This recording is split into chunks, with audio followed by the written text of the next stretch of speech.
हे परमपिता परमात्मा, हम ध्यान की गहराइयों में उतरकर जीवन के सोर्स के साथ एक हो सकें, ऐसा आशीर्वाद हमें दीजिए।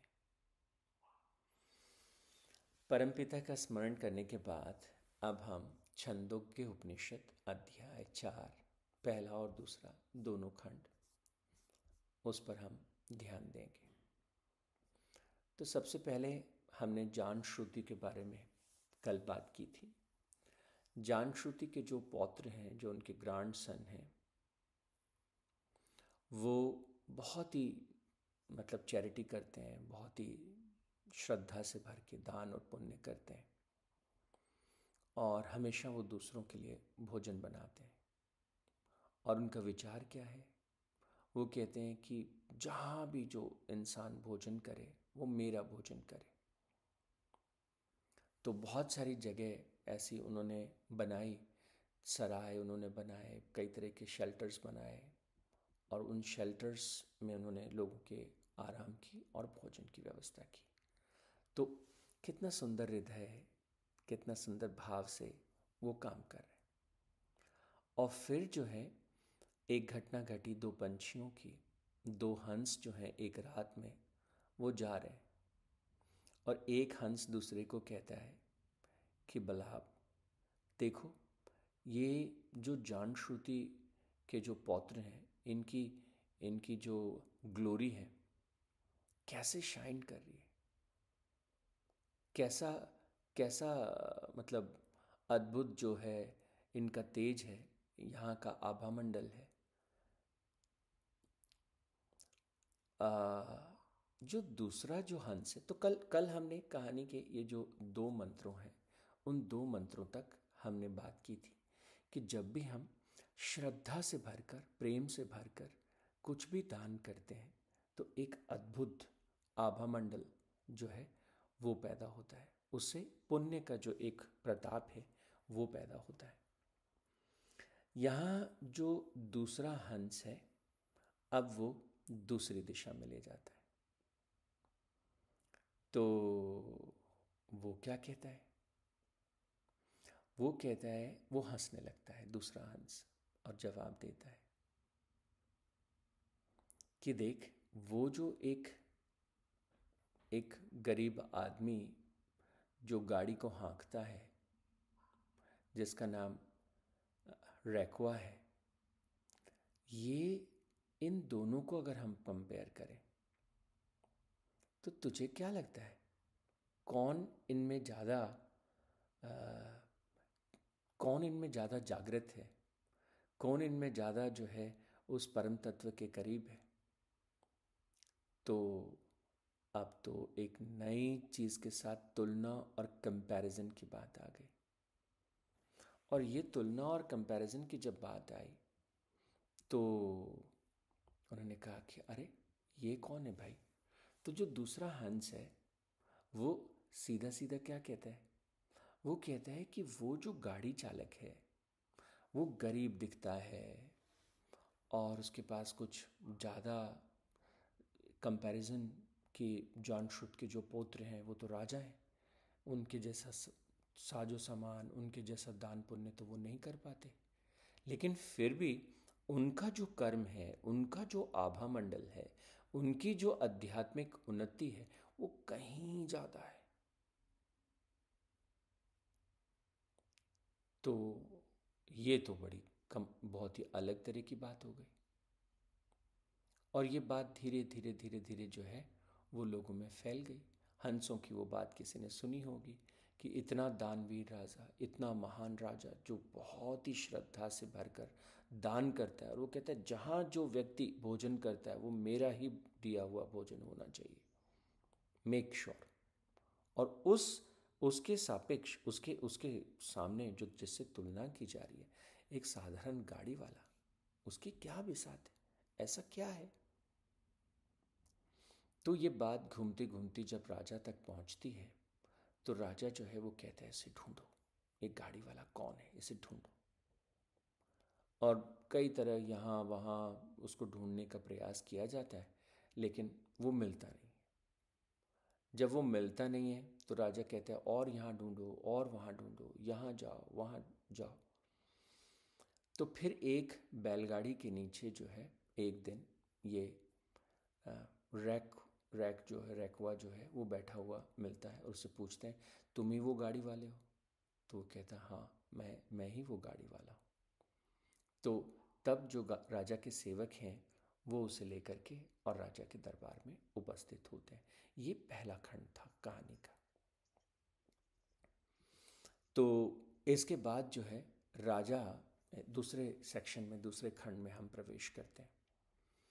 राजा जो है जानश्रुति के पौत्र, वो जब उस पर रैकवा को मिलते हैं तो उन पर बहुत दया करते हैं। वो कहते हैं अरे तू तो बहुत ही गरीब है, तेरे पास तो कुछ भी नहीं है, चल मैं तुझे 600 गायें देता हूँ, अच्छे अच्छे मोतियों के हार देता हूँ, मैं तुझे अच्छे घोड़ों से जुती हुई गाड़ियाँ देता हूँ, रथ देता हूँ, और तू मुझे ये बता कि ये कह रहे हैं कि तेरा जो तेज है, तेरा जो ओज है, तेरी जो दिव्यता है, तेरी जो महानता है, वो तो मुझसे भी अधिक है। और ऐसी किसकी तू उपासना करता है? ऐसी क्या साधना करता है? ऐसी क्या आराधना करता है? तो जो रैवक है वो क्या कहता है, भाई इतना गरीब आदमी, 600 गायें, मोती सोने के हार, घोड़ों से जुते रथ, और क्या चाहिए जीवन में? इसी इसी सब के पीछे तो दुनिया भागती है। लेकिन जो रैक्वा है वो कहते हैं कि भाग जाए सब लेकर के। और समझ में नहीं आता, इवन वो राजा को शूद्र तक कह देते हैं। तो शूद्र शब्द का जो अभिप्राय है यहाँ पर, वो छोटे से है। और छोटे का मतलब क्या है? ऐसा कोई जिसके भीतर अभी भी अज्ञान भरा हुआ है, ऐसा कोई जो अभी भी स्पिरिचुअली अनइनिशिएटेड है, उसके अंदर अभी वो आध्यात्मिक चेतना जो है वो जागृत नहीं हुई। तो राजा को लगा बड़ा अपमान, उसको लगा कि अरे इसको ये कम लगा होगा, 600 गायें। तो उसने कहा भाई 1000 गायें ले ले, एक नेकलेस की जगह और नेकलेस ले ले, और चलो और कुछ नहीं तो मेरी जो राजकुमारी हैं उनसे आपका विवाह करा देते हैं, आपको ये जो गांव की सारी जागीरदारी दे देती हैं। लेकिन प्लीज़ तुम बताओ तुम्हारे पास ऐसा क्या है? तो फिर जो रैक्वा है वो कहते हैं कि ये जो तुम दे रहे हो इसकी आवश्यकता नहीं है, लेकिन हाँ मैं तुम्हारी सिंसियरिटी को समझ पा रहा हूँ, तुम सच में जानना चाहते हो, तुम्हारे तुम्हारे भीतर एक आग है। तो ठीक है, चलो हम बात करते हैं। तो वो उसको एक्सेप्ट करके, और फिर एक जगह का नाम है रैक्वापर्णा, वहाँ पर काफ़ी महर्षि और सब लोग रहते हैं। तो वहाँ पर जो है वो ये इनकी भेंट होती है और वहाँ इनकी जो है वो बातें होती हैं। तो यहाँ अब ये 2 खंड समाप्त हुए, अब तीसरा खंड यहाँ से शुरू होता है। तीसरे खंड में इन दोनों की जो बातें हैं कि ऐसा उस गरीब गाड़ी चलाने वाले के पास ऐसा क्या था जो इस राजा के इतने दान पुण्य के बाद भी राजा के पास नहीं था।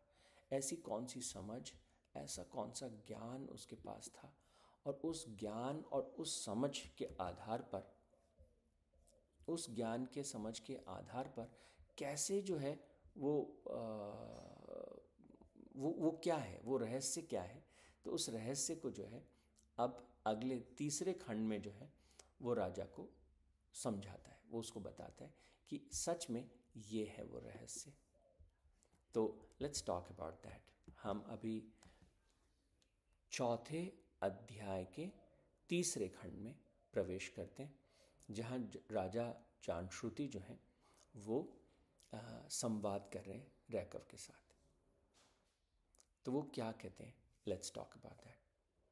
तो सबसे पहले वो उसे कहते हैं कि मैं कैसी उपासना करता हूँ, मैं किसकी आराधना करता हूँ, चौथे खंड के पहले मंत्र में। तो इस पहले सूत्र में क्या कहते हैं वो, कि देखो जो एयर है, जो वायु है, वो वायु जो है हर चीज़ को अपने भीतर सोख लेता है। वायु जो है वायु के एक क्वालिटी के बारे में, प्रकृति के बारे में, इस ब्रह्मांड के बारे में वो अपनी आध्यात्मिक दृष्टि को जो है बांटते हैं जानश्रुत के पौत्र के साथ। तो कहते हैं ध्यान से देखो, ये जो वायु है वो सब कुछ सोख लेता है। हाँ, आप देखो अग्नि प्रज्वलित होती है और यह अग्नि कहाँ चली जाती है, कि हवा में विलीन हो जाती है। अच्छा, सूर्य उदय होता है और कहाँ अस्त होता है, कि इसी वायु में, इसी वायुमंडल में वो वापस छिप जाता है। अच्छा, चंद्रमा निकलता है, वो कहाँ जाता है, कि चंद्रमा भी इसी में, इसी वायु में वो इसे सोख लेता है। अच्छा, एक बात बताओ, ये जो जल है उसका क्या होता है, कि पानी भी जो है वाष्प बनता है और इसी हवा में विलीन हो जाता है। हाँ, तो वो एक बहुत खास बात की तरफ इशारा करते हैं, जिसे हम कहते हैं अधिदैविक। कि बाहर के पूरे जगत में अगर हम ध्यान से देखें तो सारी चीज़ें प्रकट होती हैं और सारी चीज़ें विलय हो जाती हैं। सारी चीज़ें जो है उठती हैं और एक जो उनका बैकग्राउंड है, जहाँ से वो उठती हैं उसी के अंदर वो जो है वो मिट जाती हैं, लय उनका हो जाता है। तो उठती हुई दिखती है, पानी दिखता है लेकिन पानी वहाँ से हट जाता है। हमको अग्नि प्रज्वलित होती हुई दिखती है लेकिन वो उसी में समा जाती है। तो अस्तित्व से चीज़ें प्रकट होती हैं और अस्तित्व में समा जाती हैं। पहले वो बाहर की तरफ उसको इशारा करके थोड़ा सा समझाने की कोशिश करते हैं बाह्य जगत में। फिर वो कहते हैं अब थोड़ा सा भीतर के जगत की तरफ अपने ध्यान को ले जाओ। ओके, और फिर वो भीतर की तरफ उसके ध्यान को लेके जाते हैं और कहते हैं कि ये जो बाहर का सारा जगत है, तुमको ये सब दिखता है, पेड़ पौधा नदी पहाड़ सब कुछ, ये बाहर जो तुमको सब दिखता है किस लिए दिखता है, कि तुम्हारे भीतर प्राण की ऊर्जा है, तुम्हारे भीतर एक चेतना की शक्ति है। वो जो प्राण की ऊर्जा है तो वो सब कुछ सोख लेता है। कोई सोता है तो कहाँ कहाँ सोता है, गहरी नींद में हम नहीं होते, पर कौन होता है जो उस नींद को सपोर्ट करता है, कि प्राण की शक्ति। हम बोल पाते हैं तो कहाँ से बोल पाते हैं, प्राण की शक्ति से। हम देख पाते हैं तो कैसे देख पाते हैं, प्राण की शक्ति से। हम सुन पाते हैं तो कैसे सुन पाते हैं, प्राण की शक्ति से। हमारे मन में विचार उठते हैं तो वो विचार कहाँ से उठते हैं और कहाँ गिरते हैं, कि प्राण की शक्ति में। तो कहते हैं कि भीतर हमारे सारी चीज़ें जो उठती हैं वो हमारी चेतना के भीतर उठती हैं। अगर भीतर चेतना ना हो तो ना हम कुछ देख पाएंगे, ना कुछ हम सुन पाएंगे, ना कुछ हम समझ पाएंगे। तो सारी की सारी ये जो विराट सृष्टि है, वो सारी की सारी सृष्टि का हमको अनुभव कहाँ पर होता है, अनुभव तो भीतर होता है, अनुभव तो चेतना में होता है। तो दो जो डिफरेंट डायमेंशंस हैं जीवन के, मैक्रोकॉस्मोस एंड माइक्रोकॉस्मोस। एक ये पूरा ब्रह्मांड और एक ये पिंड, जो बाहर चारों तरफ जो अनंत विस्तार दिख रहा है, इस पूरे ब्रह्मांड को हम अपने भीतर अपनी चेतना में अनुभव करते हैं। हाँ, ये बात तो ठीक है, ऐसा ही होता है। अगर बाहर की चेतना नहीं हो, भीतर की चेतना नहीं हो, तो बाहर कुछ नहीं समझ आएगा, कुछ नहीं दिखाई देगा। तो अब वो एक गहरा जो जीवन का सूत्र है वो कहते हैं, और वो गहरा इशारा और गहरा सूत्र क्या है, कि the quality of life depends on the outer quality of life depends on the inner quality of life. बाहर के सारे जगत में जो दिख रहा है, जो सब प्रकट हो रहा है, सारा सुख, सारा दुख, सारा आनंद, वो सब भीतर क्या है उस पर निर्भर करता है। बाहर की सारी सफलता भीतर क्या है उस पर निर्भर करती है। बाहर बहुत हजार हजार पकवान रखे हैं, लेकिन अगर भीतर दुख है तो उनका आनंद नहीं आएगा। बाहर सारा आनंद जुटा लें अगर विश्व का, और अगर भीतर से दुख है तो बाहर कुछ आनंद नहीं आएगा। और अगर बाहर सारी कठिनाई है, सारी तकलीफ है, सारी गरीबी है, तो राजा के पास तो पूरा महल है, पूरा संसार है, पूरा जगत है, सब है उसके पास, सारी पावर है, लेकिन फिर भी भीतर शांति नहीं है, फिर भी भीतर आनंद नहीं है। क्योंकि इनर क्वालिटी, इनर जो कॉन्शियसनेस है, उसकी जो क्वालिटी है उस पर डिपेंड करता है कि आपकी लाइफ की क्वालिटी क्या होगी। भीतर की चेतना को उठा करके, भीतर की चेतना को विकसित करके, और उसके सहारे से जब हम जीवन को ऊपर उठाते हैं तो जीवन सही मायने में ग्रो करता है। और हम आज के इस शिक्षा में जीवन को बाहर से उठाने का प्रयास करते हैं। बड़ा घर, बड़ी गाड़ी की प्रयास करते हैं, बड़े पैसे का प्रयास करते हैं, बड़े कनेक्शंस का प्रयास करते हैं, सब बाहर बाहर बाहर बाहर बाहर, लेकिन भीतर कुछ छूटा रह जाता है। और इसीलिए जब भीतर छूटा रह जाता है तो बाहर कुछ बड़ा हो नहीं पाता। इसलिए वो कहते हैं कि मैंने अपने आप को भीतर की ओर मोड़ लिया, और आप भी अपने आप को भीतर की ओर मोड़ लें। भीतर से हम जितना ग्रो करेंगे, बाहर जो होना है अपने आप ग्रो करता चला जाएगा। तो that is even the answer of Seema ji ने जो प्रश्न पूछा था आज के सत्र के शुरू में कि कर्म करो फल की इच्छा मत करो।